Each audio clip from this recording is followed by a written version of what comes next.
અંકલેશ્વર સહિત સમગ્ર રાજ્યમાં રખડતા પશુઓનો ત્રાસ જોવા મળી રહ્યો છે।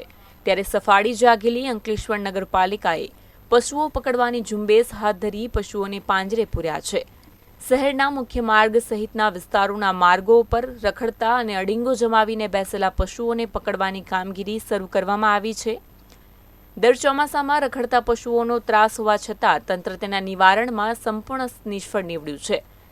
દર વર્ષે પાલિકાએ રખડતા પશુઓનો સર્વે કરાવી માલિકોને તેમના પશુઓને રખડતા નહીં મૂકવા તાકીદ કરી હતી, પણ અસરકારક કાર્યવાહી નહીં થતાં રખડતા ઢોરોનો ત્રાસ જોવા મળી રહ્યો છે।